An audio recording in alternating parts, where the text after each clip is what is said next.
There we go. Okay. So we'll go ahead and dive into introductions while folks are getting in and getting settled.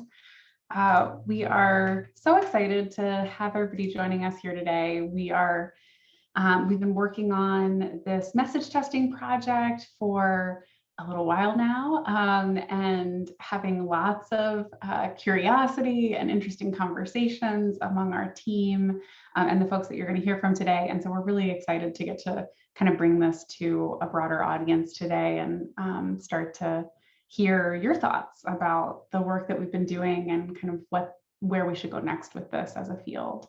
So today we are talking about getting policymakers' attention. We're talking about some new message testing that we've been doing, really looking at infant and early childhood mental health messages, particularly about treatment. And I'll explain a little bit more about that as we get in. So first, just a little bit of housekeeping. If you need a certificate of attendance for today, you can send a message to Paula Andujar on our team. I will put her email address in the chat. And so we know some folks need those certificates to be able to demonstrate that they attended. And so if you want to email her at the end of the webinar, you can.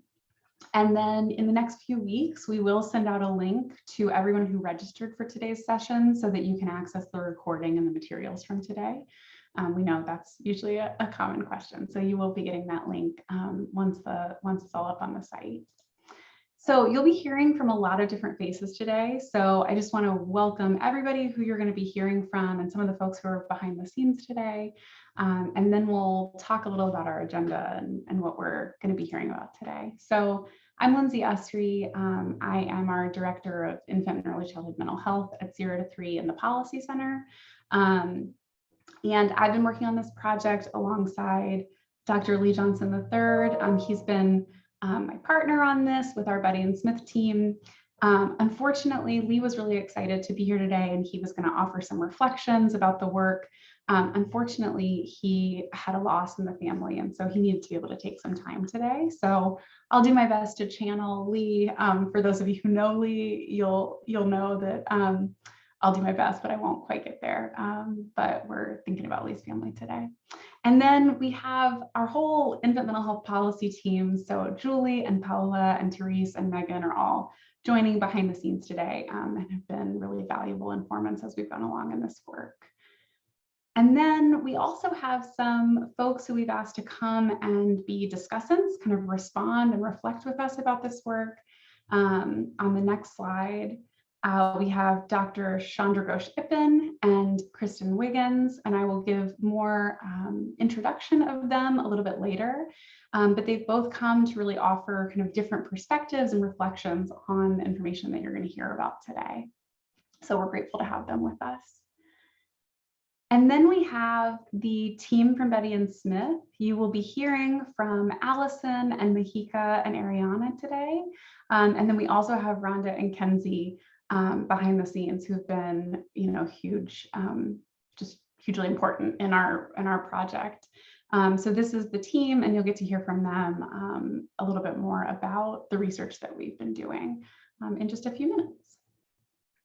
So I want to give you a sense of our agenda and then give you a little background on sort of why we're here, what we've been looking at. So first, we did our welcomes. I'm going to talk a little bit about why we're here. Then the Betty and Smith team is going to talk with you about the findings. So what was the methodology we used? What have we been doing with this message testing? And then what are some of the findings that are standing out to us, piquing our curiosity? What are some of our thoughts about it? And then we're going to take it and hear from Chandra and Kristen with some reactions and reflections on what we've all just heard from the Betty and Smith team. And then after that, we'll open it up. We'll bring everybody who's talked today back on screen, and we will be looking at some questions from the Q&A and trying to have some rich kind of dialogue among the contributors today in response to your questions. So we definitely encourage you, as you're hearing the presentation and questions are coming up for you, we really encourage you to pop things into the Q&A. Our goal in that Q&A discussion won't be to try to get through every single question if we get a ton of questions, but it'll really be to try to kind of go deep where we can and think about some of these questions together and invite some reflections from the group. So we hope that that'll be a rich and generative portion of today's webinar. So that's our agenda for today. And again, to those of you who, I know the numbers have been climbing. So for those of you who've just entered, we'll be sending out the recording in the couple weeks following the session. So if you missed the intros, you can catch it in the recording. I want to take a minute just to acknowledge sort of how we came to doing this project, what led us to this investigation. And I think that the context will be helpful for you to have as you're listening to Allison and Ariana and Mahika share about the research process and the findings. Because this was not an investigation to look for sort of broadly applicable messages about the infant mental health continuum or about the importance of early childhood, for instance. We found, and what led us to this work, is that there's been some really good, strong messaging work and communications work done around how we communicate about early childhood, how we talk about the importance of early experience, the critical nature of early relationships, social emotional well-being, all of those things. And for those of us who spend a lot of time talking with policymakers about infant and early childhood mental health, and particularly those of us who spend a lot of time thinking about assessment, diagnosis, and treatment, or thinking about really the full continuum, including that deeper end, that treatment end of the continuum, we were finding, and we were hearing from folks in states that they were finding that the messages that we have seen from the research that's been done to date starts to kind of fall off in its effectiveness when we hit a certain point. And that point is really when we start trying to talk about the policy needs, the policy changes we need to see in the mental health system, in the healthcare delivery system, to support infants and toddlers, young children with their mental health needs. When we're talking about mental health systems reform, mental health financing reform, and when all the messages that we've used to build to that point have been really promotion prevention heavy, have really talked about social emotional well-being, when we've painted really vivid mental images for policymakers about young children in nurturing childcare settings with robust home visiting access, things like that, those messages don't get us quite where we need to go to talk about things like Medicaid financing. And so we wanted to kind of take on this investigation to see if we could find some messages that would allow us to more effectively kind of open the door or get policymakers to lean in about the need for treatment for young children. So the fact that young kids can and do develop mental health conditions and may need mental health treatment, and really to see if we could find some messages that sort of set that table so that then you could bring specific policy asks in at that point. So that's sort of the orientation that we wanted you to have as we start thinking about the findings, is that we really did have a very narrow focus in this particular investigation. And we hope that it's complementary to all of the other messaging work that's been done on this subject. So with that bit of context offered, now I'm going to turn it over to the Betty and Smith team, and we'll hear about the findings. Great. Thanks, Lindsay, and hi, everybody. Really glad to see and hopefully hear from you today as we share what has been a journey of a project. It's been quite iterative, and we've learned a lot along the way, and we're happy to share it with you. I do want to say thanks to Lindsay and Lee and the 0 to 3 team, who've been incredible partners in educating us along the way. And also just want to reiterate not just the narrow focus of this, but the deep dive we're doing and asking some very specific questions. So what I don't think you'll see here today is like, here's the set of messages that you can say and everything works. It is much more, we recognize that your work is very much a dialogue, explaining these issues to people, to anyone, including policymakers, is fraught with challenges of lack of understanding, misinterpretation, anything they bring around areas around mental health or parenting. That all comes to the table, and we know that. So, but what we do hope to do is unpack and clarify what we think we're hearing and seeing from policymakers in a way that's going to help move forward the issues that we care about. So the purpose of the study, yes, is to assess and gain insight into policymaker perceptions. We want to better understand the barriers. We also are getting different interpretations of barriers from different people. So we wanted to kind of unpack that.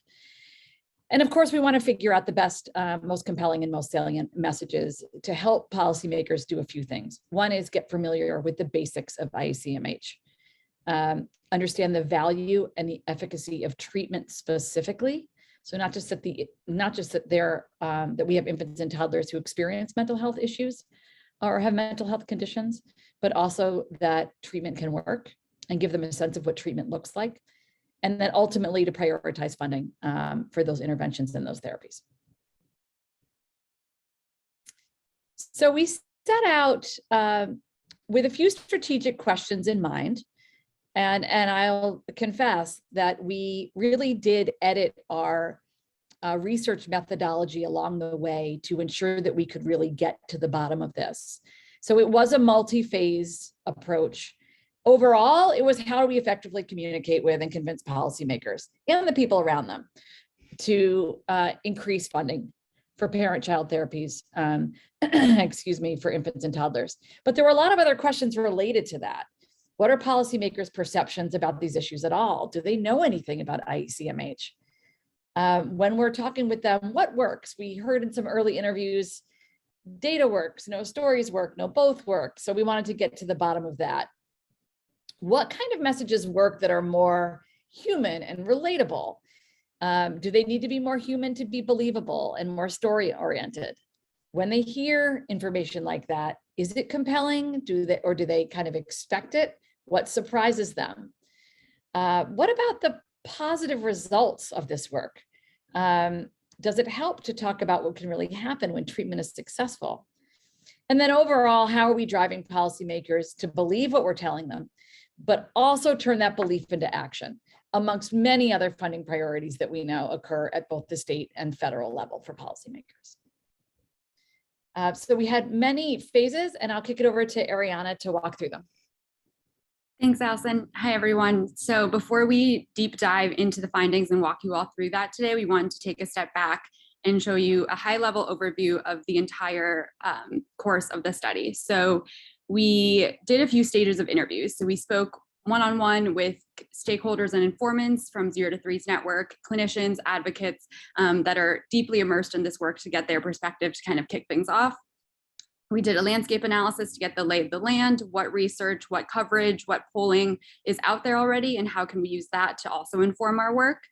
And then we focused on speaking to policymakers directly. So we did that with a combination of, again, one-on-one interviews with both folks at the state and federal level and their staff to hear about, like Allison was saying, what do they know about this issue already? When we say children experience mental health conditions, what does that make them think of? And then we moved into a set of focus groups, one with conservative leaning policymakers and one with liberal leaning policymakers to get their take, perceptions, opinions about IECMH. And again, what they know about it, what does it make them think of in their policymaker world, putting on their policymaker hat, how do they view their ability to move this issue forward, and how does it fit on their list of priorities? Then we dove into a digital test where we fielded specific messages, stories, kind of based on the insights we gathered in these qualitative interviews to really dive into what moves believability and what moves support for these really important issues. And we will dive into findings for each of these stages, but again, this is just a high level look. So we didn't want to bury the lead. So we want to start off with a few project findings overall. And then of course, we'll dive into most of these throughout the presentation again, but just to run through them real quick. Prioritizing issues around infants and toddlers isn't at the top of the priority list. A lot of policymakers said that there are many other issues that rose to the top for them, and this just tends to fall to the bottom. The ways we describe IECMH conditions and services matter. In collaboration with the 0 to 3 team, we went back and forth over how we should describe treatments, therapies, how we should describe young children, how we should describe the conditions. And we found that leaning on language that is approachable and accurate and not overly clinical or overly technical tends to be the most resonant. Stories that center a young child's experience and show how therapies can help in a clear, digestible, concise way were often the most powerful. During the qualitative interviews, we saw some skepticism among policymakers and a general lack of understanding that infants and toddlers can suffer from mental health conditions, and if they do, what those treatments and therapies could even look like. I'll show you a few quotes in a bit, but there was a lot of, the only thing I can think of is talk therapy or medicine, and how could you put a 2-year-old in talk therapy? What does that look like? In the digital testing, interestingly, which is a forced choice, as you'll see, where folks had to pick yes or no, we did actually see high believability that some young children face mental health challenges. When we were forming our message questions and research questions with 0 to 3, we heard that there are often questions about ROI from policymakers. The study suggests that ROI alone isn't what will move support most often for funding these treatments. And we know this is a really important piece as part of this issue, so we'll dive into this a lot later as well. And then lastly, framing issues through the lens of COVID tends to cause a lot of backlash, or at a minimum, moves people away, turns people off. I think we all understand this. It's likely due to a general fatigue. And we've seen this across some other research we've done around healthcare and enrollment, that people just are sick of centering COVID in every single issue. Now I'm going to walk through findings from the policymaker interviews and focus groups that we did. So to start off with the interviews, there was a broad swath of awareness with the policymakers we spoke to about this issue. They understand that the early years of a child's life are important. They weren't often able to name specifics in terms of what that actually meant, but they recognize that the brain is developing really rapidly, and those experiences are critical to build a foundation for the child's development. They did have some knowledge of adverse childhood experiences that could impact a child's development, violence, a natural disaster, a caregiver's own mental health issues, but they were unsure what those experiences, what impact those experiences could have on someone so young. I'm sure you all are familiar with that narrative of, how could they remember something when they were only a few months old, et cetera. When asked about the barriers to moving this issue forward, many cited funding. The dollar amount is too big. How are we supposed to do this for every child? It often falls to the bottom of the priority list. And a lot of inquiry we got around this issue in these conversations centered around what's going on at home. Why is that happening? Kind of going straight to the cause of trauma versus like understanding what that treatment could look like. Then a few high-level findings from the focus groups that we did. Again, knowledge of early childhood development is minimal. If we brought up issues such as anxiety and depression, policymakers we spoke to immediately connected that to adults instead of infants and toddlers. They also think about parenting, reading to children, childcare, education, instead of these core mental health conditions that we were kind of thinking about. And there were mixed reactions to messages mentioning caregivers. Some appreciated that they would be integrated into treatment because they understand the importance of those relationships. Others worried about the parental culpability piece and implying that we're blaming caregivers, or that people would jump to that conclusion immediately. Conservative leaning policy elites were particularly wary of using language such as all babies and toddlers or deserve.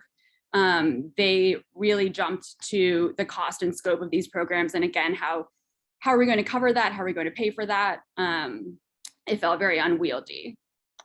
And then lastly, explaining childhood mental health through the lens of physical manifestations really helped visualize, paint a picture for the policymakers about what these symptoms actually look like and what these conditions actually look like.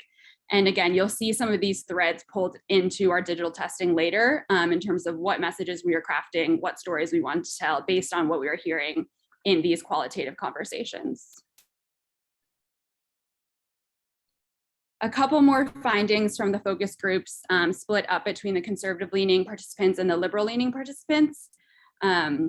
Both groups were unsure about the bureaucracy, the red tape, how we would get collaboration and buy-in.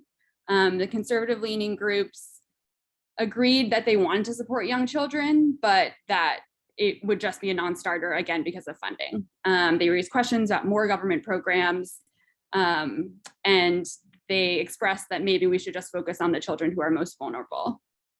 For the liberal leaning groups, they were more open to these ideas, but again, expressed concerns about what exactly the treatment would look like, us being more specific, and also the political polarization that's happening right now. And then a few quotes. We will share this slide around, so no need to read everything right now. But again, I think we wanted to highlight there were some common themes and common threads that we were picking up in these conversations that then informed what we want to test later in terms of ROI, in terms of what treatments actually look like, in terms of making sure that folks understand that we can paint a picture about what these children are going through and how government funded therapies can help. And now we'll move into digital testing. So I'll turn it back over to Allison. Okay, thanks, Ariana. Okay, so just to give you a sense as we're going through this project, now we've done these interviews, we've done these focus groups, and we're getting just all sorts of different opinions and feelings and understanding. Different human reactions, different political priorities, and overall, pretty concerned that we're not seeing a higher level of understanding about just what it is, right? I think we do. We've had the great fortune of doing work with 0 to 3 for many years. I think we do see a real change in policymakers' understanding about what's happening in a baby's brain. I think we do see a better understanding of kind of some of the preventive measures. But once we start talking about IECMH and mental health conditions, once we start talking about treatments, we're feeling like we're back to square one. So we switch gears a little bit on our plan and we move into a digital test, setting out to get to the bottom of a few key questions. One is, how believable is it for policymakers that infants and toddlers actually experience mental health conditions? Do they believe that to be true? And how does it work a little bit if they think of what the possibility is for infants and toddlers in different types of situations? And then when we measure that, how do we measure support for government funding of treatments for those things, right? Because there's certainly a separation, as we know, on all too many political issues that people can believe that the problem is there, but might not believe it's the government's job to solve it. And then as we had tested in the focus group stories about this, we realized that we needed to understand what kind of stories work and what kind of stories don't. Does it matter if they are our audience looking for parental culpability? Are they looking to blame what's happening inside the home? When we talk about ROI, what happens? Is that effective? Does that help with the story or not? And if we talk about what we kind of say is the present versus the past tense, if we frame it as something, a problem that is unresolved and therefore creates more urgency, will that change the response? So not surprisingly, in a lot of research, you ask questions, you get really good answers, but it creates more questions. So we started out with a digital test. And this makes it look a little bit more complicated than it is, but I'm going to take a second to describe this methodology because everything else you're about to see is going to look very different than if you were sitting on a webinar about a poll. The numbers will look different. They'll look smaller in weird ways. And I want to walk through that so everybody kind of gets a good sense of what they're seeing. So first of all, this is called a randomized controlled trial study. So respondents are seeing a message and the control group is getting no message at all. Okay. They are asked a metric question that is a yes or no that Mahika's about to walk you through of how they feel about a certain issue. And then they will also be ranking the messages, multiple messages that they see. That is put together to give us a percentage level of movement of a message. This is the way that we test a lot of political messaging and campaign and political advertising. We're looking for the level of movement, not necessarily 70% of people believe this point, but more they believe a certain way, we present them with a message, and then what percentage movement do we see in that group after they've been exposed to that message? So you're going to see movement here that's 1 or 2 points, which is a really big deal. But when you're looking at it, it may not feel that way because the numbers are small. Next slide here. So just overall, there were a lot of steps to this digital test. There was a baseline poll to begin with that was to test basic believability of the issue. Then we did these randomized controlled trial studies, one on the belief of the efficacy of therapies, one on support for government funding. And then we did another round on government funding, but specifically testing stories because we saw the stories working really well. And then we had to figure out what was working about the stories or not and what kind of different stories would work. We did this with our terrific partner, Blue Rose Research. They created a lookalike audience. So we can't promise that everybody in this study are policymakers, but they have similar kind of demographics to policymakers. So it's a bit of a model. So we're going to jump into the findings and I'm going to turn that over to Mahika. Thank you. So we're just going to give you a little preview here of the findings that we found across phases. But as we get into more detail of each phase, you'll see this emerge naturally along the way as well. So first and foremost, we found that across party lines, respondents believe that infants and toddlers face challenges, and most of the time they think something should be done about it. We also found that stories outperform examples that are more academic or clinical. And in those stories, starting with a common sense message and ending with a more logical and a less emotional conclusion works best. And finally, we were surprised to learn that stories about infants and toddlers who have suffered extreme trauma, the kinds that are often difficult to talk about with policymakers, actually rise to the top. The first phase here was the baseline poll that Allison mentioned. We had 2 questions in this. The first that emerged from some of the conversations with stakeholders along the way was about this question that was fundamental to this work about whether folks believe that babies and toddlers can and do suffer from mental health conditions. One thing you'll notice here, which will be a trend across all metric questions, is that the policy support question metric is actually reasonable or framed in a way that sounds conversational. And the reason for this is because we wanted to give people an option in order to actually track movement, right? So if the negative position was something that no one or only very few unreasonable people would believe, we wouldn't be able to track movement as effectively. So the second question here is about support for government funding and the government's role in supporting funding. And you'll see here that among this policymaker model audience, we see high rates of both believability and support even across party lines, which shows a lot of promise. 59% of Republicans in our proxy audience believe that it's appropriate to use taxpayer dollars to support therapies. So our work here is to animate that 72% of folks who do believe it's appropriate and increase the intensity of the support to move from this is appropriate for governments to fund to this is a priority for governments to fund. So we were happy to see that we had 72% of policymakers here to work with. We also found that describing the causes of infant and early childhood mental health as caused by trauma, neglect, biological factors, or environmental situations seem to be effective and preempt some of the concerns around believability that came up in the first phases of research. Move on. So this next phase was about belief in therapy. So now that we know that generally these policymakers believe that infants and toddlers can and do suffer from mental health conditions, we wanted to test that they can and do believe that therapies can benefit them.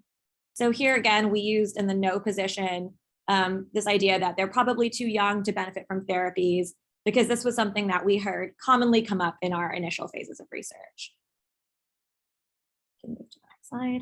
So these are the different messages that we tested. They run the gamut from statistics that include the scale, so that's in the message 1 in 10, the cost efficacy of treatments, the role of caregivers, how important the first years are for development, and then on the tail end as well, pandemic health, pandemic mental health as an inroad for these conversations, as well as these physical manifestations. So right off the bat, we see here that all of our messages were successful in moving belief around therapies across all demographics within our audience. We can move on to the next phase here. So the most effective messages at increasing believability, they followed a similar style and structure, that common sense message, the statement that most people can agree with, and then our position as a logical conclusion. And the successful messages just demonstrated the role of nurturing relationships with caregivers. Interestingly, here on the crosstabs, note that males are around 3 to 4 points behind females across the board. And this pandemic mental health trend carried across all demographics, that this was not as compelling an argument. Similarly, this policymaker Trump voter audience lagged behind the Biden voters within this audience as well. Allison, over to you. Great, thanks. Okay, so we moved on now to the third phase of this digital test. I'm sorry, everyone, there's so many phases here. And now we're testing the support for government funding. And our question is, do you support federal or state investments in parent-child therapies for infants and toddlers who have mental health conditions caused by, similar to our other question, trauma, neglect, biological factors, environmental situations? Keep in mind that when we do these outcome measurements, we also want to make our yes and no answers as kind of far apart as we can. So our yes is pretty straightforward. Yes, they do have these situations, and access to parent-child therapy should be better funded by federal and state level resources. And then no, mental health care for children and infants sounds like a worthy cause, but we can't have a mindset that every problem can be solved with taxpayer money. Government is already spending and often wasting money. There are better options that don't require taxpayer dollars. I want to pause here to say again, what we are doing here is parroting kind of a combination of feedback that we got in the policymaker interviews and trying to create as much division between the yes and the no so that we have enough clarity on the measurement to test movement. We didn't have any fun writing that message. So here are the messages that we tested. The top two probably won't be a surprise to this group, were really stories and talked a little bit about what infants and toddlers are actually, what their behavior looks like and what they may be experiencing. The first one was a 2-year-old who stopped eating and lost a dangerous amount of weight following Hurricane Katrina. Our second one was some PTSD of a military dad and reactions that his 3-year-old had, like outbursts and not talking. We then tested more kind of academic messages here. What are the long-term outcomes?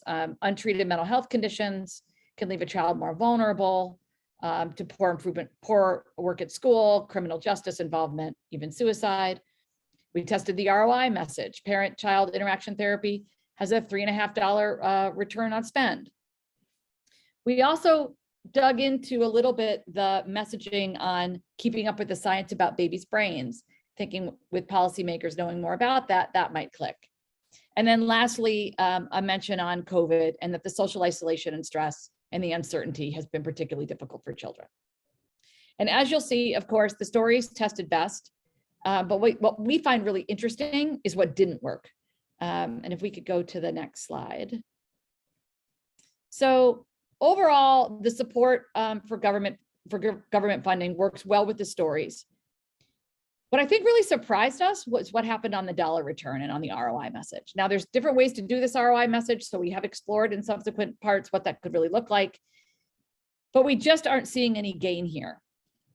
I don't think that means that a discussion with a policymaker about ROI is not worth doing. I think it's very much worth doing. I think messages that lead with ROI don't work as well as stories. So the question is, how are we bringing them in? And then how are we holding that dialogue? And we can talk a little bit more about this as we get through it. A note about the COVID effects. Everybody's just tired of COVID, I think is really it. We're seeing just such fatigue there. that when we test messages where we talk about COVID, it doesn't do very well. And frankly, this isn't just on this issue. We see it in other work that we do. So now we've seen the 2 stories work really well, which then we have to ask ourselves, what kind of stories are working and why? So we're checking to see, do the stories evoke any issues of blaming parents? If so, what do we do about that? Is there a difference in the reaction between a story with a child that's experienced a national disaster where there would be no culpability perceived versus something like violence in the home? And what's going on with ROI? How do we incorporate the return on investment and what that means for a story's effectiveness? And I'm just seeing it's popping up on my screen here to clarify the return on investment. And thank you for that answer. So what we've heard from those who are talking to policymakers is that often they can get in there and say, hey, this is really important. We need to be working on mental health, addressing mental health conditions for infants and toddlers. And they say, well, what's the return on investment on that? What does that really mean in the value of the government investment?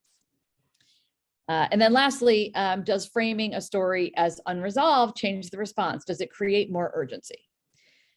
So we wrote a lot of stories. Again, we have the exact same outcome measurement as we did in phase 3 here. We wanted to keep that the same so that we could compare all of the messages that we tested in phase 3 with all of the stories that we test in phase 4. So which stories test best? So first of all, the overall takeaway is a lot of stories test great. And we recognize that there's no such thing as the perfect story, and you're also working with the stories that you have in your state or those that you're familiar with. But we also know that sometimes you're talking about examples. So if you are, it's helpful to know which ones are really working best. The stories, as Mahika mentioned up top, on the ones that are more extreme neglect, even ones that are sexual abuse by a family friend or a family member, they test well. Now, what I mean by testing well is when they think about use of government dollars, this feels like an important thing to address. And I think that's important because I don't really think that these stories are working because it's more shocking stories. I think it's more that when this happens, the government should play a role in taking care of it. And that's, I think, one of the reasons why we see these numbers. And I'm sure we'll get into this deeper in the conversation. We did test one. Oh, I'm sorry, Ariana, can you go back for just one more second? Thank you. We also tested a high school pregnancy story, nightmares after a hurricane. So again, a lot of stories are working, but there are some that didn't work as well. I'm ready for you now, Ariana, thank you. And some of this, I think, has to do with a little bit of the believability. Some of it, again, has to do with what the government's role is in a specific situation. And we're just not seeing, and there's variations on parental culpability here, which we can get into in more detail. But I think that the believability that there is physical abuse, that there is sexual abuse that's happening to young children is something people generally believe to be true. And it is so awful that we should do everything we can to support those children. Next slide. So return on investment. So we really went at this hard because we were surprised to see the return on investment in earlier phases and in the focus groups just not work as well. So we wanted to try it a few different ways. And you'll see here some different numbers, some different context. We even did one, we did kind of matching different stories with it. And it's still, ROI kind of drags it down. I think that, and we see this with conservative audiences too. And I think that there is a reaction to the idea of putting a number on a baby's head or politicizing infants and toddlers. So when we're doing that, it's almost a little bit square peg round hole, even though policymakers are asking us for this information, that if we lead with it, it doesn't work as well. So my general sense is this is information we need to have in our pocket. There's good work here, there's good studies here, and I think we should be sharing it. But I think it's an answer to a question versus something that we lead with in our materials. Then we talked a little bit about the present tense framing versus kind of the past, right? So in our best testing message here, and again, I'd like to point out, this is 0.06, our versions here didn't really test as well. But when we're more specific on the story, it does better. And we can create some urgency. The more general messages just don't do as well. So you'll see that bottom one, the one that says 10 to 16% of young children are dealing with mental health conditions. It's just a little bit more stats, a little bit more academic. That's where we see the real drop. So again, this says stories win the day.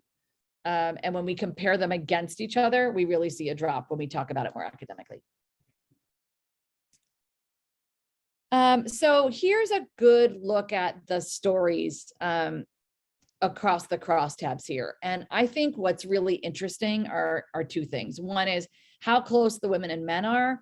Usually we just see messages test better with women than we do with men. And we don't see that, particularly on the extreme neglect here and on the sexual abuse. These stories test better with men. I think that's important to be thinking about as we think about our audiences, and also how identical those stories are with Biden and Trump voters. And we think that that's really telling, because they believe these stories to be true, and they do think the government should do something about it. And then also, as we look at support for funding, as we kind of go through all of these stories, we still see, I think what's interesting is some trending where we do worse and worse with Trump voters, but we're still not doing very well with Biden voters either. And as you can see, all of these audiences are kind of trending down together. So I think one of the questions we had going into this is, are Democrats and Republicans responding to this differently? And the answer is absolutely not. I mean, we see small variations, but no. So are we talking about really a different set of messages for people with different political ideologies? I think this research would suggest that we don't need that. So I'm going to stop there because there's lots of good conversation ahead. I just want to, number one, say thank you for listening through this. We're deeply grateful for that and looking forward to the conversation ahead. And I also, Ariana, if you could just move it to the next slide while we transition here. Just a big thanks to the 0 to 3 team, and there's email addresses there if you need it. Thanks so much, Allison, and to Mahika and Ariana too. So that's been a lot for everyone to digest. And now we are going to shift into kind of reflecting on this, sharing some thoughts from a few different vantage points, and then opening up for Q&A. And before we do that, I know that there are at least a handful of folks who are going to have to drop off at the hour. This is a 90-minute session, so we'll be going until 3:30 Eastern time. But I know there are at least a few people who will have to drop off. And so I wanted to go ahead and do a couple thank yous here, and that will actually lead us into this next portion. We had, in addition to, as you can tell, a really fantastic team from Betty and Smith and the great 0 to 3 team, we also had just a wealth of incredible informants and colleagues in the field who participated in different phases of this research. We had a fantastic advisory group of national partners, advocates, and policy folks in states and communities. And then we also had the really generous support of the Perigee Fund to support this research project. So we really wanted to express thanks, and I have been smiling as I'm looking through the attendee list and seeing lots of our advisory group members. So we wanted to say thank you to everyone. This has been truly a group effort. And that is a nice segue because one of our respondents today, Dr. Chandra Ghosh-Ippan, was actually one of our advisory group members, informed this work greatly and actually helped us edit a lot of our messages when we wanted to get our scenarios for that phase 4 of testing. We wanted to make sure that they felt real and like real stories that might be emerging from clinical settings within states that folks might be drawing from for their advocacy. And so Chandra was really helpful in that. So thank you to everyone. And now we're going to hear some different perspectives. So we wanted to kind of reflect on these findings from a few different vantage points. And we asked Kristen Wiggins and Chandra Ghoshappan to join us today. Kristen is a contract lobbyist and a public policy strategist. She's an independent consultant with more than 20 years experience in government affairs, strategic advising, policy analysis, and governance planning. And Kristen has been integral to efforts to educate policymakers and advocate for policy changes related to infant and early childhood mental health in the state of Washington in recent years, as well as a whole breadth of other early childhood issues. So Kristen is really bringing that direct government relations lobbying perspective to bear from the state level. And then Chandra is Associate Director of the Child Trauma Research Program at UCSF, and also the Director of Dissemination and Implementation for Child Parent Psychotherapy. She might be a familiar face to some of you. And Chandra is a member of our board at 0 to 3 and a member of our infant and early childhood mental health work group of our board. And through her role there and getting to work with her, I've come to understand Chandra as someone who is really interested in the way that clinicians and folks in the field can bring their position, their expertise to bear to influence policy.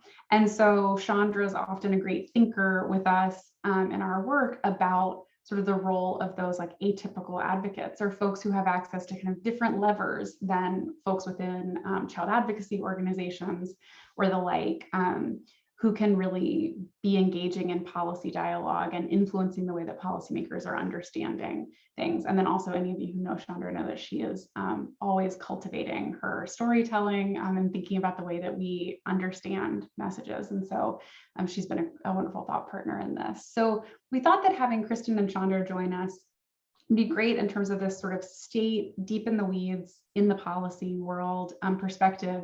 And then this like atypical policy influencer type perspective. And then, as I mentioned, we had hoped to have Lee here with us, and he was going to be bringing the federal policy perspective. Lee spends his time as our senior policy analyst on federal policy, talking with members of Congress, their staff, folks within the administration, and really thinking about how the federal policy landscape is responsive to infant mental health. I was in Lee's position before he joined 0 to 3 and before I stepped in my role. So I'll offer a few thoughts, but I know that I'll try to channel some of the things I know he was going to touch on today. So I want to first open it up to Kristen. And we've allotted 5 minutes for each person. And so when we hit the 4-minute mark, I'll give Kristen a little acknowledgement that we have a minute left. Just to make sure we have time for Q&A. But Kristen, do you want to turn your camera on and I'm curious what your reflections, reactions are to some of these findings. Thank you, Lindsay. I'm Kristen, and I am joining you from Seattle, Washington State, on the ancestral lands of the Duwamish people. And as Lindsay had mentioned, my experience and context for this work is really state level advocacy and lobbying. And I just want to thank and applaud the Betty and Smith team for sharing these insights. So much of what you shared resonated with me and really made me think about some previous experiences these last few years in advancing policy and budget items related to infant and early childhood mental health. But also so much of this is parallel to our longstanding work in early childhood, which I've been involved in for about 20 years now. So that is much of my context, but I think I'll focus my reactions right now on a couple of the key findings. First, the point about the skepticism and level of understanding related to appropriate therapies. I have experienced some of that, and I think that it is pretty related to how we're defining infant early childhood mental health. And I think that definition to me happens on 2 levels. First, there's sort of a global or general definition for how have we set the stage to receive this information. I think it was Allison that mentioned this really brings up a lot of things about parenting, the role of government, mental health. So to me, infant early childhood mental health is a bit of like a car that can ride in any lane on the highway. So what is your audience's access to that issue? Is it early childhood development? Is it early care and early learning settings? Is it child welfare? Is it healthcare, medical home, adult mental health, behavioral health, or a variety of other social determinants of health topics? So that to me is sort of the general, have you set the stage? How do you enter and begin? The second level is more specific. So when you are looking to advance a policy or budget item, how are you defining the problem statement? And then how is your policy or budget response a solution to that specific problem statement? So for example, in the 2021 legislative session, as a result of multi-year effort by diverse stakeholders, we were in a position to advance 3 items in a policy bill, and they had a corresponding budget item to make that implementation possible. So it was related to developmentally appropriate birth to 3 assessment, diagnosis, and treatment. The first item in the bill was reimbursing for 3 to 5 assessments. The second item was reimbursing for travel to those assessments to take place in natural settings like the home or childcare program. And the third was requiring use of DC Birth to 5, the age appropriate diagnostic manual. And so again, we had general questions like, what do you mean by perinatal phase? How is that different from prenatal? What do you mean by mental health or behavioral health and relational health? And then we had some other questions like, are you saying that a 1-year-old's going to now get diagnosed with schizophrenia? Are you now saying that 3-year-olds are going to get anti-psych meds? So again, what is the foundational knowledge and entry to the conversation? And then how do we effectively talk about the issue at hand, which was, our problem statement was, in the prenatal through 5 window of time, it's a time for great opportunity for development. It can also be a window of time for potential vulnerability. When babies and very young children have limited ways of communicating, how are we to know, and typically what happens in one assessment, what is a medical issue that needs further investigation? What is a potential developmental delay? And or what is mental health or relational health? And we talked about the stories and the right messenger. And so ultimately we were successful in passing that bill and having the corresponding budget investment. And Lindsay, I see 1 minute, thank you. The last thing that I wanna comment on was the lens of COVID. And I will just offer that in Washington State, like I'm sure all of your states, we had an opportunity, a great opportunity with an unprecedented amount of unanticipated funds from federal relief dollars. So we had some questions in front of us. What is the best and highest use for one-time funds? And then second, how do we elevate the need and talk about and communicate the state of affairs with mental health, and specifically P through 5? So we had a variety of investments that were able to be leveraged because of what everyone was experiencing. And there were a couple grant programs called Complex Needs Fund that went to provide support for our providers that are caring for our young children. And in a similar theme, we were able to secure an expansion of our infant early childhood mental health consultation program. I think the reason why that was so successful for those 2 types of investments, because one was one time, one and done, and easy to turn the dial, and the other created ongoing responsibility, is that it hit many value statements, right? Economic recovery for working parents, the needs of children, which are ongoing, and then the support we need to provide to our providers caring for our children. But I do think, I mean, it's been talked about as ROI, but I would like to just caution how careful we're being around promises related to solving for very complex and ongoing problems. And that what I see our work ahead for 23 and beyond, because 22, the window was closed to talk about COVID emergent response. We in the out years, I think our responsibility is to talk about, again, going back to the specific problem statement and solution, how are we doing? And what are the proxies for impact? And to offer that ongoing narrative rather than the straight up ROI, which is not where we've really gone with messaging in Washington State. But I'll stop there. Thank you, Lindsay. Thank you so much, Kristen. A lot of thoughts about Kristen's wonderful observations, but I'm going to turn it to Chandra. Oh no, Chandra, you can come back. I'm going to turn it to Chandra now. And Chandra, I'll give you the 1 minute warning as well. All right, thank you. I want to start by acknowledging that I don't come to this as a policymaker, but as a clinician, and that I haven't always thought about myself as somebody who messages. But the truth is, as clinicians, we message all the time. So we message to parents, to daycare providers, to school personnel, kind of why should this very young child be in treatment, and to judges, and that we have the ability to message to people who will become policymakers. Now, one thing that I really appreciated about the story was actually you were sending me a message about people who don't agree with me. And that's really important because in child parent psychotherapy, it's really about perspective taking. And we have these mantras like, do not target for change what you do not yet understand. And the idea that I do not have to agree with a value, belief, or behavior to have an empathic understanding of the behavior or where it comes from. And it was so important to me in sitting with the team to really think about where are these policymakers who might not fund what I love? Where might they be coming from? And so the idea that they think the children are too young, or that beautifully they hope that they're resilient and that they're somehow protected and buffered, or that they believe that there should be help, but they don't know that taxpayer dollars are the most effective way to do this. Now, these are things that I might want to move them on, but I want to start from a place of understanding you, of being curious about your point of view. And then I really loved the idea, I want to elevate what they found in terms of the most effective messages, that they really follow a similar style and structure as what they found. And it starts with a common sense message. And kind of when you look at the two top testing messages, the hurricane and the military father, you start off with, oh, of course the family was affected. And in fact, I have this, idea of, oh, but for the grace of God go I. Yes, I totally see that. And then, oh, and of course they should get help.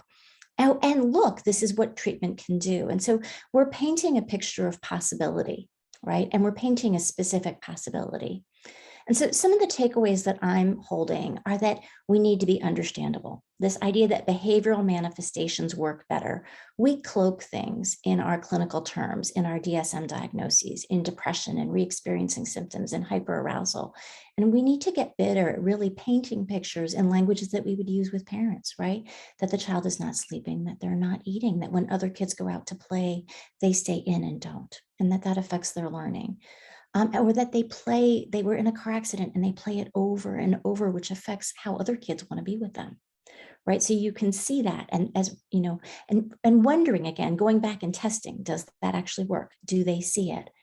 And then I really wanted to elevate the idea of diversity because, one person, there was a quote of like, you guys got to bring your facts to me. And then there's this overall finding of, oh, ROI, return on investment, doesn't work for me. And so I'm like, oh, which way to go?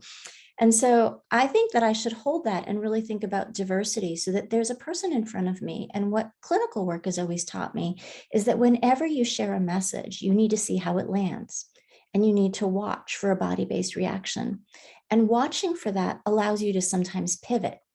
And holding things like this research might give you more options for where to pivot, because you might be like, oh yes, I read somewhere that, when I start off this way, or I heard this, that this may not be the best way to go. Let me practice and go a different way. Now, as mental health providers and as a field, I think another thing that I took away was our need to lift the veil.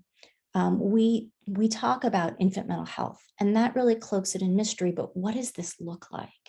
And so our ability to very briefly paint a picture of what children do and how it promotes healing, or what families do. And then we want to think about these core, in our work, in clinical work, we call them ports of entry or opportunities. And so one of them that came up in the slide deck was the idea of a policymaker turning to us and saying, we have to look at what's going on at home. And to the degree that I can say, how would I respond to that? If I had that opportunity, I might say, we do, but then I would hold that idea of, and I don't want to blame the parents, right? And I might say, you were so wise to look at that because families are experiencing stress, like that military dad who came home and he's triggered by his kids, crying, and he has PTSD. And so we're not blaming him, but we're thinking about how do we support him? So as I think about this, I think we do absolutely need to hold this idea of which stories test better. And as a clinician, I want to go deeper. I kind of want to look at those stories and think about, like, what about certain stories didn't work? Could it be that like it seemed like there were these big problems and then they were magically fixed by therapy? And like that didn't work for me. And I'm like, so did we need to have more specifics there? Or was it that people, unfortunately, for aspects of diversity, say, hey, I don't identify with this person. I don't know if we should spend our dollars. And so I think this is such an important, fruitful place to go. And then to connect to what Kristen said, right? This idea of, do I know your value statements? And then also she gave beautiful examples of the specifics. We need reimbursement for travel. We need 5 sessions for diagnoses. And I think part of what we need to do is to partner clinicians, policymakers. We have the stories, right? And then we know, what do we need in terms of policy so we can get the work done? And then how do we share our stories so that that happens? And then how do we hold those policy stories? Because policy also has stories, and our ability to go back out and to say to people, hey, because y'all did this, we can do this. And that's a beautiful feedback loop that I hope we have more of. Thank you, Chandra.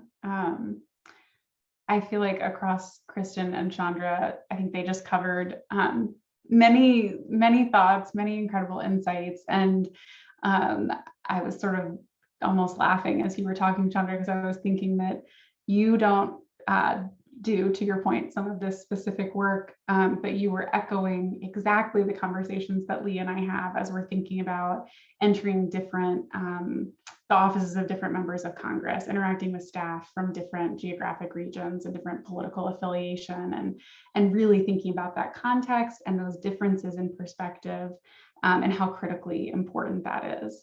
I think that was one thing that Lee was going to talk about a little bit today, and that I'll try to channel from his perspective. I think one thing was the surprise that we both had when we saw some of these findings, because we expected to actually find, I think, based on our own personal experiences doing this, particularly the federal work, we were really expecting to see more polarization in the messages. And in our focus groups, I feel like we did see a little more of that. It felt a little more partisan driven. It felt like there were bits of language. I think the Betty and Smith team talked about the idea of children having a right to services, or being deserving of services, that testing, better with the progressive audience, really not testing, sort of setting off some alarms with the more conservative policymaker group, and some of those things. And we expected to see a lot more of that polarization. It's part of why we did we added on that impromptu 4th layer of digital testing, because we wanted to tease apart some of that within the messages and see, particularly where we were looking at places where we've experienced in our policy work, scenarios that might evoke parent blaming reactions from policymakers, where they're sensing parental culpability and how that might be relating. And so we were surprised, I think, to see such consistency or sort of unity in response, particularly around those messages that tested best. So that was a bit of a surprise for us that we definitely found ourselves mulling over. And then I know that another thing that Lee had really planned to talk about today was sort of the way that we had thought about making sure that this project as a whole was really equity driven, and that we were thinking about racial equity in this work. And we wanted to acknowledge it because it's not necessarily evident in the messages. We didn't test specific messages when we got to the digital testing phase around racial equity, but we wanted to acknowledge it because we're in dialogue with so many of you about the political climate and about some of the messages and different forms of pushback that are bubbling up. And so we wanted to kind of acknowledge that that has been a core element of the way we've thought about the design of this project, and really just the work that we do within the Policy Center. We're always trying to make sure that our work is really grounded in equity and racial equity in particular, and that that's a driving force and aim in our work. It was actually something that really drew us to the Betty and Smith team, because when we were putting out an RFP for this work, and we put in a question about racial equity into the proposals, and our conversation in our first interview with the Betty and Smith team was really beautiful around sort of how that manifests in messaging work, what that looks like in telling the stories of families and honoring family experience, and thinking about the way that policymakers interact with with different experiences and preconceived notions and things like that, and how you strategize around that. And then also our advisory group contributed to some really helpful conversations there. And so we wanted to acknowledge that we really aimed to sort of honor the breadth of experiences that families have, and to be thinking about, in terms of next steps, to really recognize that we looked at what messages seem to be testing best, but we did not look at messengers. And so that's a next step. And that's something that folks within their own policy context, that's a big, I think, to Chandra's point, element that we need to think about is, who are the messengers? How do we bring stories and scenarios to bear, but that it does feel really valuable to understand that regardless of sort of the cost implications, regardless of some of the politicized elements, that there can be success in really connecting back to human stories and connecting back to the experiences of young children, and that story piece feels like it could be powerful and kind of carrying us through. So I want to go ahead and bring everyone back on. And look, I know we've had a few questions pop up in the Q&A, and so I'm going to scroll through and look at these. But if we can get everybody to come back on, let's see. One question that I had seen earlier, I wanted to just address was, and then we'll see what others think. There was a question about, do you think these findings could be extended to other maternal and infant health messaging? And so I want to make an acknowledgement, and then I want to see what others think. We considered early on trying to explore questions that touched on perinatal mental health as well in this project. And then we quickly decided that our scope was just too big, and that we really needed to tighten up and get really specific if we wanted to be able to speak about the findings with confidence.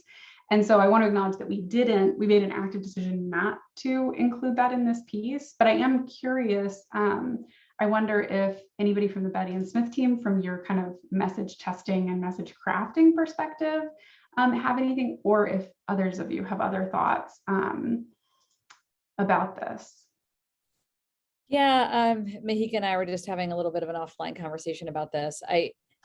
I think it's a very good question. I think that there are some things that apply in terms of the way that policymakers see family and the needs of family, and the recognition of the difficulties that families can experience, and the government's job to show some support there.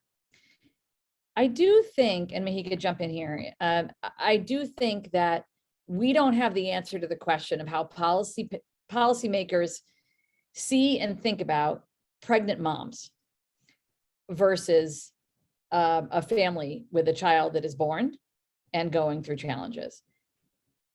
We venture to guess that there's a distinction there, and that there are that race is a factor, but we've been proven wrong in research a million times before. I do think that it's absolutely worth exploring, and in my limited but experience in these issues with policymakers, there's often a different way that policymakers think of a family, a growing family, or a family that is beginning, and a family that is in place. And I certainly have witnessed questions around that before from policymakers, being prepared to have a family, having enough money to have a family, having a family that that you can support, all that junk we've seen over the years. And I think it's worth exploring the similarities. Mahika, did I get that? Is there anything else you'd add? Yeah, I think we did also run into a couple of things here that we probably wouldn't there, especially around sort of the culpability of parents and caregivers, and also around belief in therapies and kind of what those therapies look like. I would venture to guess that we'd have to do a little bit less work explaining what therapies might look like there, which would mean that we could save time and space and messages for other avenues as well. So it would be interesting to see how those vary as well. Yeah, I was thinking that too, Mahika, that your sort of barrier to entry might be a little bit lower. I think here we definitely saw in our focus groups that the policymakers were saying really right off the bat, they were saying, this feels interesting to me because I thought that I knew stuff about early childhood, but I did not know that they could need mental health treatment. It feels like you're suggesting that that's true, and that feels like something that I don't know about, and that I can't envision because I don't understand that it could be talk therapy, and I don't think that I would want it to be medication, and I don't know what else that might look like. And we sort of heard that nearly verbatim, paraphrasing a bit, but in the focus groups.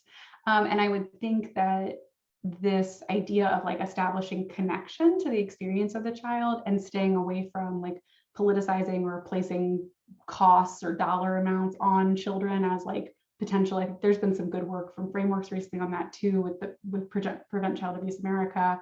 That feels like it would carry over. But you might also not have as much of a barrier to helping them understand what, like, you know, basic healthcare or primary care access may be in the maternal and infant space. Chandra? When I looked at that question, I was actually wondering how we take that question and even expand what we know. So I think the question had maternal health. And I was thinking there are other caregivers out there. And what we know is that when you become a parent, you often rechurn your history. And that if you had a history that was unfortunately, it may have had good things, but also where you were harmed or you know, your parent was not able to be safe and supportive to you. When you become a parent, that often affects you. We know that domestic violence typically starts in pregnancy.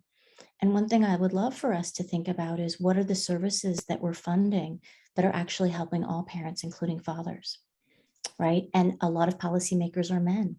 And so are we working on our languaging around that and thinking about helping families be safe from the start? You're about to be sleep deprived and have a crying baby who might act as a trigger for your own stuff as you think about, you know, can I keep my baby safe? Will I be different?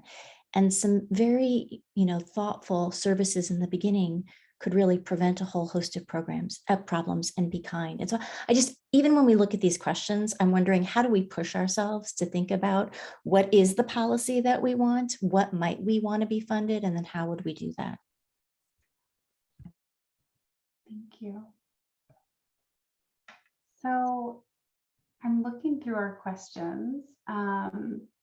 This is a question, just a methodology or a data question that maybe Mahika or Allison can respond to. And Christine asked, I didn't see any data about feedback based on race, ethnicity, or tribal affiliation. Was that something that was explored? I know that we had some limitations in terms of having to prioritize how we were able to disaggregate the respondents. And so do y'all want to touch on that? Yeah, we do have breakdowns, some breakdowns on race and ethnicity. We do not have, it was a national sample, so we don't have an end size on tribal affiliation, which I know is like, you're probably so sick of hearing that. And so I recognize all of the things that are wrong with that. The reason you're not seeing the race and ethnicity stuff is that we didn't see a lot of distinction. So we have other demographic breakdowns, but we were showing you the columns where we saw some distinctions. Thank you. Yeah, thank you for that. And as you can imagine, in looking through the tables, we did spend a lot of time weighing where we wanted to go deep and where we would try to go kind of shallow today to help everybody get the best sense we could of sort of the key takeaways. But that was tough. You can imagine there are places where we would have wanted to go a lot deeper in our thoughts. And just on that note, I mean, we didn't really want to overplay the Biden and Trump voter thing. I hope that didn't feel too political, but I think a lot of the questions that we were getting from the network were on political ideology and, are we seeing distinctions? So we thought that was important to point out. Yeah, and that was the same.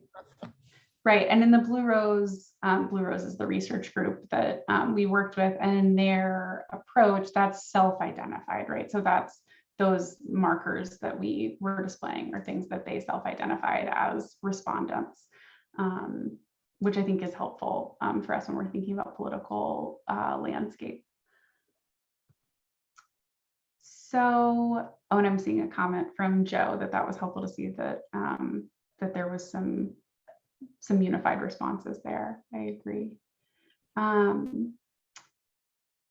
So a question from Kathy, was there a general question about the degree to which the respondent held the belief that families should take care of their own problems, or something about parental responsibility and how that might relate to certain stories? I think that's a great question, Kathy. And I'm thinking that it's something, I'll offer my reaction and I'll see if others have thoughts.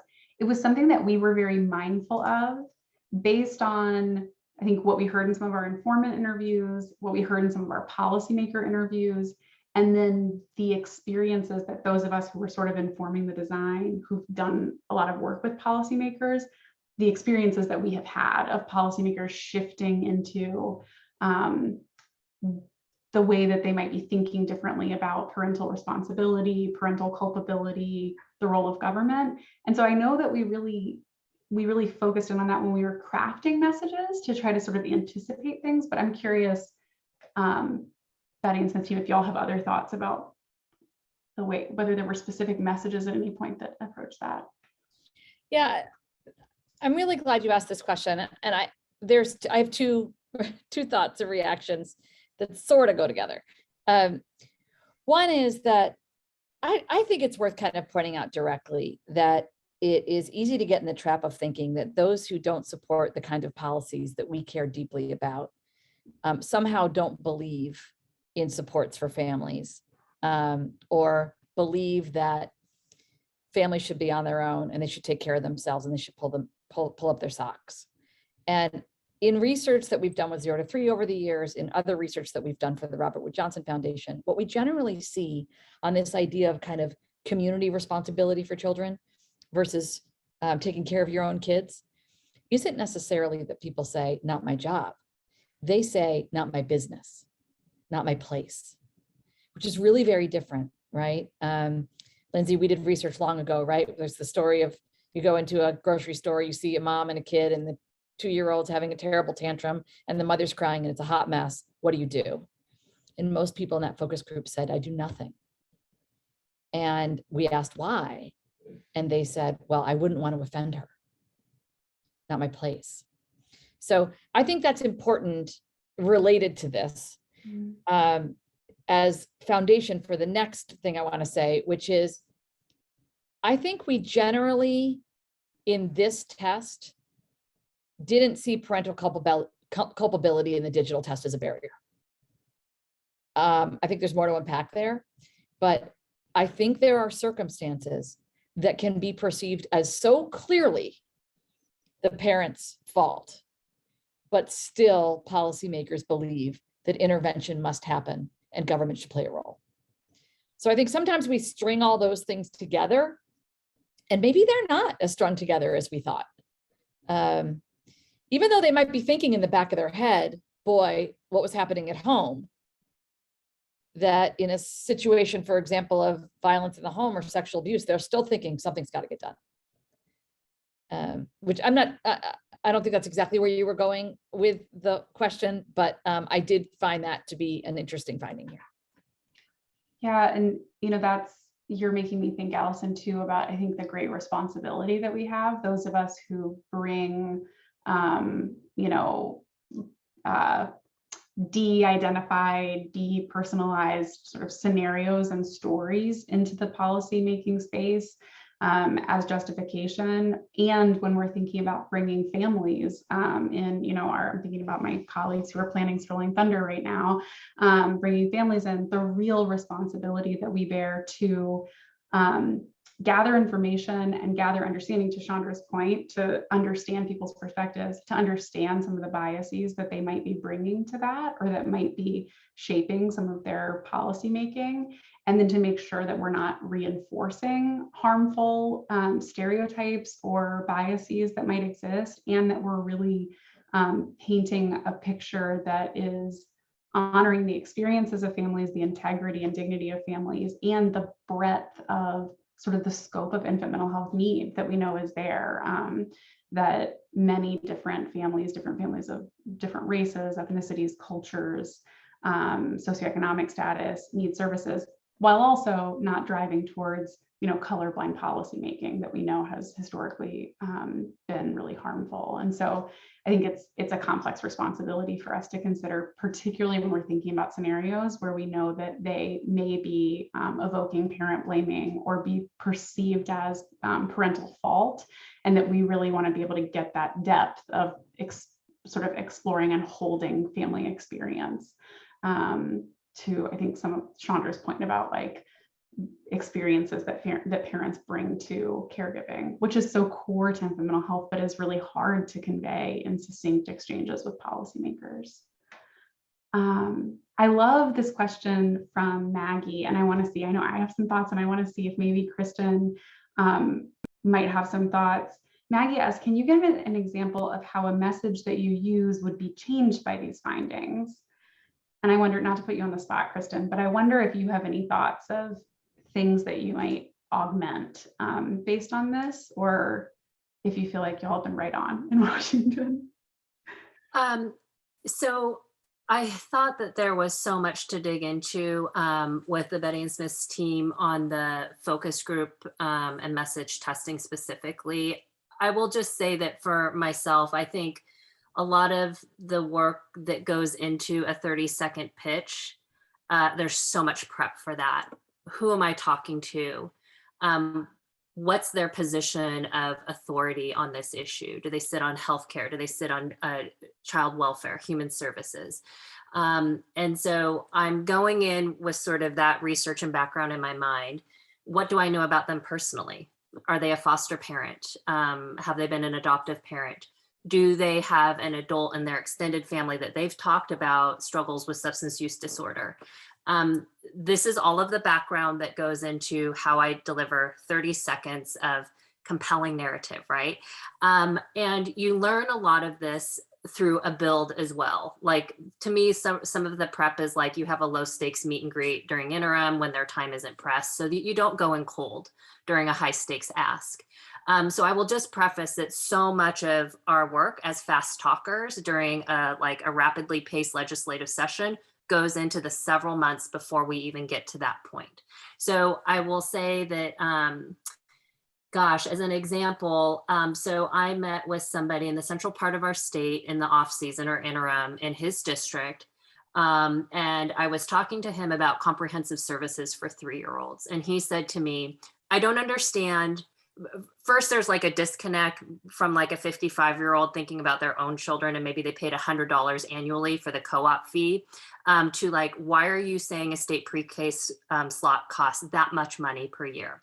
There's that. And then there's also like what he shared with me is he said, in my family, when people have children, we're all really close. The women in all of our families, everyone's still together. The women in our families don't work, and they collectively homeschool. Like, I don't even know what you're talking about. And I said, well, we had a provider share with us that one of their students only has access to indoor plumbing at our facility. And we had another student share with us that we are the only stable and regular adults in their life. So when I say a warm welcome every day makes a difference, I mean somebody says that child's name and gives them affection and offers them, some attention about how they're doing, is paying attention that they need a home grooming kit, right? Like all of these things. So imagine your familiar safety net isn't there. And this child is going to grow up in our world, in our society. What would we like to see? So that maybe is not answering the question so much as I think so much of this is individualized. And then when we create mass written collateral or material, we're thinking again about our audience on a different level or plane and what could appeal to them. When we do testimony, we're doing the same thing. And usually that's backed up with other points of action, such as somebody from their district I know is going to contact them with an email right after I testify in front of them. So that's not a clean answer, just to say that I appreciate the research, and that my work is taking that research and applying it to so many different points of contact to build. Yeah, That's fantastic, Kristen. And I love the way that you're kind of lifting up like in the practical application. And that I think a lot of folks, as I'm scrolling through the attendee list, a lot of folks who work in advocacy and lobbying, I think will really connect with, that I certainly connect with, of that homework that you're doing. So I think, you take these findings, and I think for me, there are some like curiosities that we sort of played out in this project. And then you individualize and you do your homework and you think about the experiences that those individual folks have taken, that I think Chandra described really beautifully too, to try to figure out where those points of connection are. And one thing I don't think we had noted was that the reason that in the first batch, when we started with just 2 stories, or sorry, in phase 3, when we had 2 stories, those 2 stories we selected based on my and Lee's experiences of like, what are the messages that we feel like when we've tried 20 different stories with policymakers, like what are the ones where we consistently get the head nod or the follow-up question or the like physical response, to Chandra's point of like the body language. And it was, Hurricane Katrina, natural disaster examples and military parents and that type of thing. And so I was thinking, Maggie, in your question about how messages that we've used be changed, one of the things that comes to mind for me is I really thought, and the Betty and Smith team have touched on this, I have really thought in my experience that there is a threshold of story that is too disturbing to share. And typically the ones that I have put in that category are extreme, like descriptions of extreme abuse and neglect, or that we might categorize as like inhumane treatment of children, and sexual abuse, particularly of very small children. And in my experiences, I just feel like I had thought that sort of short circuits the systems of policymakers who are not in our world and are not used to thinking about children being maltreated on a regular basis. And so this finding was really interesting to me, particularly the receptiveness, the bipartisan kind of receptiveness, and the receptiveness among men and older men in particular. That really stuck with me as something to like put back in the slate, to start trying again in those conversations. And I think that Allison's explanation of why she thinks that was resonant made a ton of sense. And also that, we've been thinking about in this project, how do we frame treatment needs in a positive frame? And so to me, that was sort of a shift, was oftentimes we'd be using those stories as justifications for why we need something, but we might not be framing them as resolution, like story arcs with resolution for an individual child. And so the idea of presenting it in that way, I think, is a new thing that I'm thinking about. And then also the ROI, sort of understanding more and seeing more from policymakers in our focus groups of them going like, I just said I wanted this information, but when you give it to me in this way, it doesn't make me feel good. And so sort of understanding, to Allison's point, like that idea that maybe we open with a story, give them the data that they said that they really needed, and then bring it back to a story quickly to kind of reconnect them to that personal piece. Those are a couple things that I'm thinking about in terms of our current messaging and pivoting.